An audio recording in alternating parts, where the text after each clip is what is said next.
जय हिंद। आज से हम लोग Indian polity M Lakshmikanth sir का जो बुक है उसको हम लोग चैप्टर वाइज चैप्टर कवर करेंगे। ठीक है, जो हमारे यूपीएससी स्टेट पीसीएस एग्ज़ाम में बहुत ही काम आता है। पहला चैप्टर जो कि है हिस्टोरिकल बैकग्राउंड। ठीक है, मतलब हमारे इंडिया में जो संविधान बनने से पहले और ब्रिटिश सरकार द्वारा जो जो एक्ट लाया गया था वो इसमें हमको पढ़ना है। ठीक है, इसमें जो मेन है वो है हमारा, एक है हमारा कंपनी रूल, ठीक है, और दूसरा है हमारा क्राउन रूल। देखिए यहाँ पे क्राउन रूल ये, ठीक है। इस बुक को मैं लाइन बाय लाइन कवर किया हूँ, इसीलिए आपको दिख रहा होगा मैंने हर एक को मैंने रंग दिया है। देखिए, तो चलिए शुरू करते हैं। देखिए यहाँ पे बोल रहा है the Britishers come to India. Britishers जो थे वो इंडिया में 608 में आए। ठीक है, यहाँ आपको मैं समझाता हूँ। ब्रिटिशर्स जो थे वो कि इंडिया में कब आए थे? 608 में आए। ठीक है, और आने आने के बाद या फिर वो आने के बाद वो एक कंपनी के तहत आए थे, जो कंपनी था ईस्ट इंडिया कंपनी। ठीक है, ईस्ट इंडिया कंपनी के तहत आए थे और वहाँ के जो इंग्लैंड के जो क्वीन थी, क्वीन एलिजाबेथ, वो इनको भेजी थी कि जाओ इंडिया, इंडिया में जाकर व्यापार करो, ट्रेड करो और मतलब इंडिया को लूट लो। ठीक है, पहला बात ये ईस्ट इंडिया कंपनी है क्या? ठीक है, तो ये एक प्राइवेट कंपनी थी, ग्रुप ऑफ ब्रिटिशर्स, जिसमें ब्रिटिश सरकार जो थे वो इंडिया में इसको भेजे थे कि जाओ इंडिया, इंडिया जाकर उसको लूट लो। अब वो इंडिया तो आ गए। आने के बाद क्या हुआ? 22 अक्टूबर 1764 क्या होता है? एक बैटल ऑफ बक्सर होता है। ठीक है, battle of Buxar. Battle of Buxar जो होता है सर, बैटल ऑफ बक्सर होता है ईस्ट इंडिया कंपनी और कंबाइंड इंडियन फोर्स। ठीक है, इसको लीड कर रहे थे, लीड बाय हेक्टर मुनरो। और ये जो कंबाइंड फोर्स था इसमें तीन तीन जो थे वो राजा थे। फर्स्ट जो था मीर कासिम था, सेकेंड था आपका शुजाउद दाला, और तीसरा था आपका शाह आलम टू। ठीक है, ये जो मीर जो कासिम था ये था नवाब ऑफ बंगाल, बंगाल का ये नवाब था। ठीक है, और ये जो शुजाउल दाला था वो था आपका नवाब ऑफ अवध, और ये था मुगल राजा एम्पायर, ठीक है। बैटल ऑफ बक्सर जो हुआ वो ईस्ट इंडिया कंपनी और 3 किंग के फोर्सों के बीच हुआ था, ठीक है। अब इसका जो कंक्लूजन यानी जो रिजल्ट रहा, कंक्लूजन जो था वो क्या रहा कि ईस्ट इंडिया कंपनी जो थी, ईस्ट इंडिया कंपनी वो जीत गई, ठीक है। वो जीत गई। जीतने के बाद क्या हुआ कि एक ट्रीटी ऑफ इलाहाबाद साइन हुआ, ट्रीटी ऑफ इलाहाबाद।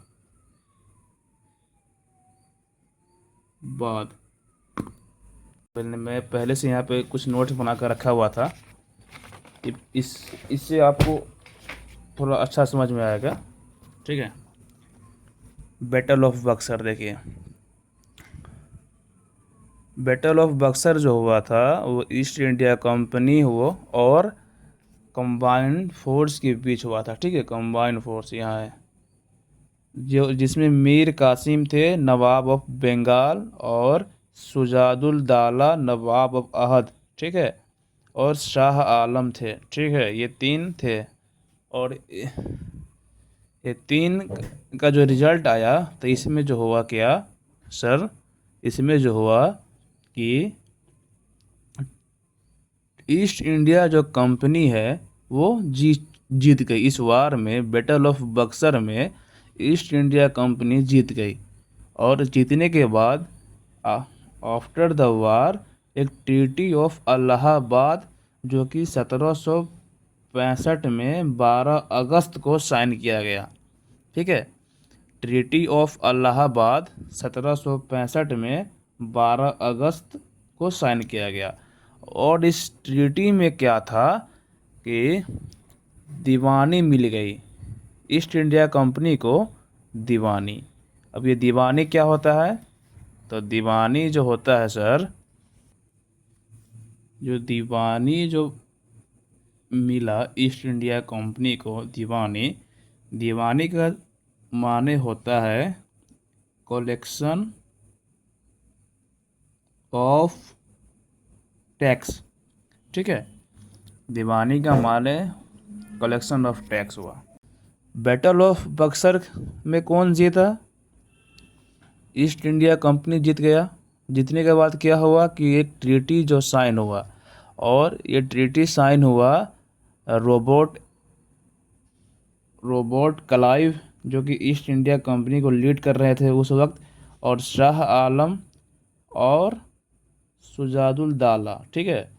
इस तीनों के बीच एक ट्रीटी साइन हुआ और इस ट्रीटी में क्या हुआ कि ईस्ट इंडिया कंपनी को दीवानी मिल गया बिहार, उड़ीसा, बंगाल की, ठीक है। ये हुआ east India company. East India company समझ में आया? कोई डाउट हो तो कमेंट करिएगा। तो हम लोग शुरू करते हैं द कंपनी रूल जो कि चला 1773 से 1858 तक, ठीक है। इस वक्त तक हमारे इंडिया में एक कंपनी का राज चल रहा था, ठीक है। 1773 से 1858 तक क्या था बच्चों, एक कंपनी जो थी ईस्ट इंडिया कंपनी, उसका राज चल रहा था इंडिया में। कंपनी के जो दिए हुए हैं एक्ट, जो पहला एक्ट है रेगुलेटिंग एक्ट 1773, देखिए द कंपनी रूल, ठीक है, रेगुलेटिंग एक्ट 1773, ठीक है। ये जो एक्ट था सर, ये जो एक्ट जो था वो आफ्टर बैटल ऑफ प्लासी और बैटल ऑफ बक्सर के बाद इस एक्ट को ब्रिटिश सरकार ने लागू किया था। किस पर, कंपनी पर। ये पहला स्टेप था to control and regulate the East India Company. ये पहला स्टेप था to control and regulate the East India Company. ठीक है, और इस एक्ट का जो प्रोविज़न था वो देखिए, ये तो दोनों सेम ही है। रेगुलेटिंग एक्ट 1773 का पहला फीचर्स था कि जो गवर्नर ऑफ बंगाल जो था उसको गवर्नर जनरल ऑफ बंगाल बना दिया गया। ठीक है, ब्रिटिश सरकार चल रहा था और उस वक्त हर एक प्रोविंसेस में गवर्नर ऑफ बंगाल बैठा करते थे और उस एरिया को रूल करते थे। ठीक है, तो क्या हुआ, रेगुलेटिंग एक्ट आने के बाद जो गवर्नर ऑफ बंगाल जो थे उसको गवर्नर जनरल ऑफ बंगाल बना दिया गया। ठीक है, और गवर्नर ऑफ बॉम्बे और मद्रास को सब ऑर्डिनेट कर दिया गया। मतलब ये जो सब ऑर्डिनेट का अर्थ है भाई, इस सब ऑर्डिनेट का जो मतलब होता है वो जो भी गवर्नर जनरल ऑफ बंगाल करेंगे वो इसको मानना पड़ेगा। ठीक है, रेगुलेटिंग एक्ट आने से पहले क्या हुआ करता था कि इस एक्ट को आने से पहले गवर्नर ऑफ बंगाल जो प्रोविंसेस था वो देखिए, बिफोर दिस एक्ट आने से पहले जो था वो पावर जो था वो सेम था। ठीक है, बंगाल के पास एक अलग पावर था, इसके पास भी अलग पावर था, इसके पास भी अलग पावर था। माने हर प्रोविंसेस में हर गवर्नर जनरल अपने आप से कुछ कर सकते थे। ठीक है, अब जब ये एक्ट आ गया regulating act 1773, governor of Bengal जो था उसको गवर्नर जनरल ऑफ बंगाल बना दिया गया। ठीक है, मतलब ज़्यादा ताकतवर कर दिया गया इस एक्ट के आने के बाद। और जो गवर्नर ऑफ बॉम्बे और मद्रास था उसको सब ऑर्डिनेट कर दिया गया कि सब ऑर्डिनेट कर दिया, मतलब कि इसका जो पावर है वो हाई है, गवर्नर जनरल ऑफ बंगाल का हाई है। उसके बाद इसका तीसरा प्रोविज़न है कि प्रोहिबिशन ऑन प्राइवेट ट्रेड, मतलब कि जो कंपनी में जो काम करते थे सर्वेंट उनको रोक दिया गया फॉर प्राइवेट ट्रेड करने के लिए। और कोर्ट ऑफ डायरेक्टर को एस्टैब्लिश किया। कोर्ट ऑफ डायरेक्टर का काम किया था कि to report its revenue, civil and military affairs. ठीक है, सुप्रीम कोर्ट की एस्टैब्लिश की कहाँ, कोलकाता में, कि गवर्नर ऑफ बंगाल को गवर्नर जनरल ऑफ बंगाल बना दिया गया। ठीक है, और प्रोहिबिट कर दिया गया प्राइवेट ट्रेड के लेकर, और कोर्ट ऑफ डायरेक्टर का एस्टैब्लिश किया जिसमें 24 मेंबर्स हुआ करते थे। और इसका क्या काम था कि रेवेन्यू मैटर, सिविल मैटर और मिलिट्री मैटर। हमारे इंडिया के जो पहले गवर्नर जनरल ऑफ बंगाल थे वो थे लॉर्ड वारेन हेस्टिंग। ठीक है, तो ये हमारा था रेगुलेटिंग एक्ट। और इसके और जो कंपनी रूल है उसमें और जो एक्ट है इसके बाद हम लोग डिस्कस करेंगे। ठीक है, कीप लर्निंग। जय हिंद।